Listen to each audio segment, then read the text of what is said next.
If you guys actually want to make solid and steady progress, get yourself a fucking notebook. This shit is going to change your life. I don't care who you are. If you say you're tracking your lifts on your phone, you probably are, okay? I've tried that shit way too many times, and there's just too many distractions on this shit right here. And I can never focus on just actually inputting the lift and my weight that I'm doing during my working set into my phone. So that's why I opted for a little notebook like this. This is the one I have right here. And bro, it just makes it so much easier to track my lifts, and it actually keeps me accountable.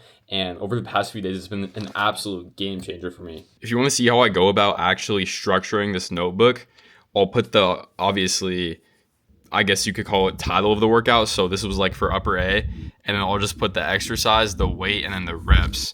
On this one, it's kind of buns, but right here it's better because I put the X instead of like just saying how many fucking reps on this one. So just 160 pounds, 8 reps. That's what it means right there. So if you guys want to follow the same type of, structure on your notebook or however you're tracking it, I would definitely recommend doing it this way. It's like the easiest way to fucking do it. And today we're rocking the double BD zip up and fucking compression tee. I usually wouldn't go for this, but today I was feeling like a fucking Chad, so I had to. My cut has been going so fucking smoothly, but the only thing that I've noticed that is like kind of a bad side effect from the cut is after school, I am always fucking starving, bro. And I just cannot wait to eat my pre-workout carbs. So that's not like the worst thing. That's not the worst side effect you can get from cutting. But bro, it is only like, I would say 9-10 days into the cut. And I'm already feeling this amount of like immense hunger after school. So I can't even imagine how bad it's going to get towards the end of the cut whenever we're ramping cardio up to like an hour a day. We're only at like 30 minutes right now, and basically my plan for this cut is to just stay at 2,700 calories for majority of the cut. I would say for around 6 weeks, and then maybe at like 7 to 8 weeks, I'll decrease calories slightly by like 150 to 200. But mostly, we're just going to be increasing cardio about 5 minutes every single week, and then eventually getting to an hour a day for a whole entire week, which is going to be like the peak of my cut, if that's what you want to call it. And then that's when I'll be like fucking absolutely peeled, and like I'm trying to cut to around like 8 to 9% body fat. That's my goal for this cut. I think that'd be really good.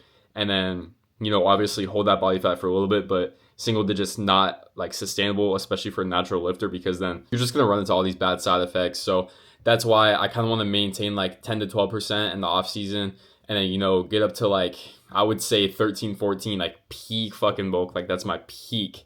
Maybe not even 14, maybe like 13. And then just, keep the process going, do the fucking, I say cycle, but not like steroid cycle. Just repeat the cycle of bulking and main gaining or lean bulking, whatever you want to call it, and just keep doing that for years and years and just build up a fuckload of progress. And today the pre-workout of choice is going to be Colt pre-workout.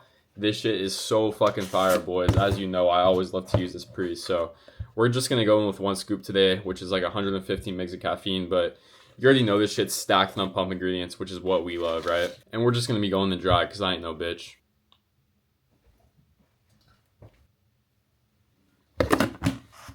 Bro, anyone else that wears baggy ass sweats, don't you just hate whenever this shit happens?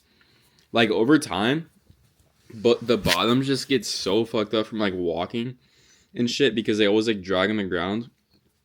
It's not like the biggest deal, and obviously right here I really don't know what happened. Like this is baggy pants to like the extreme. I don't really know what happened right there, but normally you'll get shit like this like at the ends and shit, and it kind of just annoys me. But I'd rather look sick as fuck with, a little bit of holes in the bottom of my pants than wear some tight-ass fucking pants, right? It also kind of gives you more of that grunge type of look, which, I fuck with, so I don't really mind it. Feeling like a fucking villain with the zip-up on, bro. Bro, I don't want to wait too long because I don't want this pre to kick in while I'm at home. I want it to kick in on the drive to the gym and once I'm already in the gym. So we better get going right now. About to hit a crazy fucking upper day. So, let's get straight into it. I have too much in my pockets. I wish they were empty. And now it feels like my palms are sweaty. I'm not ready. I have too much in my pockets. I wish they were empty.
So we're back from the gym, just ripped like 10 milligrams of melatonin. So hopefully I don't fall asleep talking to you guys. But basically I was thinking that 30 minutes of cardio was fucking brutal today, bro. Normally like 30 minutes is pretty fucking hard, but it was really hard today. So I don't know if I'm gonna be able to amp it up to 60 minutes at the end of my cut. But you know, the thing with that is right now I say 60 minutes might be like really hard, but once you start increasing cardio week by week and you get more used to it week by week by increasing by like 5 minutes every single week, which is like my plan, you will get more used to the cardio, and 60 minutes eventually won't be like as brutal as 30 minutes is right now, right? Because you get so used to the cardio and like the grind and shit like that. So as of right now, I'm saying that I might just go to 45 minutes and then decrease calories a little bit towards the end of my cut, like 6 to 8 weeks, like somewhere in that range, whatever. But you know, it might get to the point where I'm at like 45 minutes of cardio and that's not that hard. So I'm like, okay, maybe I could push like an hour and then I could keep my calories slightly higher, around like 2,700. We're gonna see what happens once we get up to that point, because it's really hard to say right now,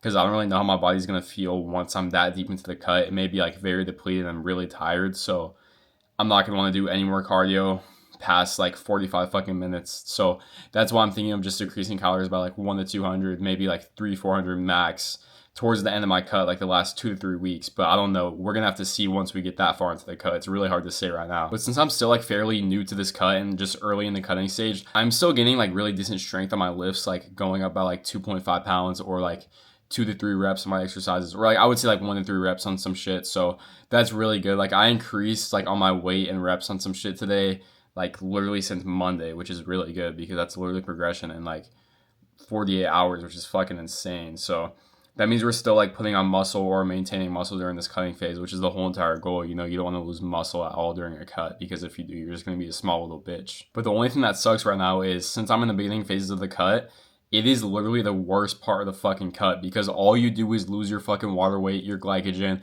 and you haven't lost any actual, you know, body fat yet. So you're just going to look flatter and smaller, and at the same time, you just look more fat because you're not full. So it absolutely sucks. Like I've dropped about 1.5 to maybe 2 pounds max of just absolute water weight and glycogen. So that was like all my fucking fullness right there. So, you know, I still look full based on like my body fat, but in terms of being like carved up and shit, I literally do not look carved up at all. I don't know if you can tell in the posing videos, but I do not look full.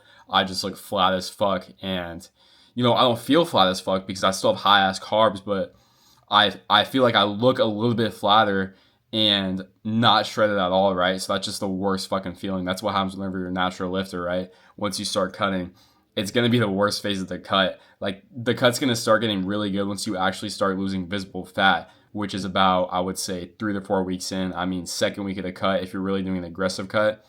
But I would say like the 3 to 4 or maybe 5 week time period in your cut is where it's really going to start shining. Like the fat loss is going to look fucking amazing on you. Yeah, we're doing pretty decent right now. I got some good ass lighting, so you can see how the midsection is looking. Not bad for the start of the cut. Looking pretty fucking decent. But yeah, once I get absolutely shredded, I want to run some Omegle videos. I think I could get some really funny reactions out of that. I tried to do it last prep, but I wasn't really as used to like talking to the camera like that and shit. So that's why I didn't run it. But now I'm used to that shit now. So I could easily run that video for you guys. Maybe like do like even more than one, like maybe like a few of them if they do like really good. I mean, what I've noticed is most of those Omegle videos, even if it just like looks max, and they do pretty fucking good on YouTube. So yeah, we're definitely have to run some of those once we're peak fucking shredded. But yeah, it's like 8:43 right now. I usually like to be in bed by around 9 and then be asleep by like 9:30. So I think I'm gonna have to stop the video right here, take a shower, you know, throw on my topical fucking peptides like a Chad. But yeah, I hope you guys enjoyed this video. Stay tuned for more videos and let's get fucking shredded, baby. You know, I ain't saying let's get jacked anymore because it's summer season, brah. It's the fucking summer, baby. Let's get fucking shredded. Let's go.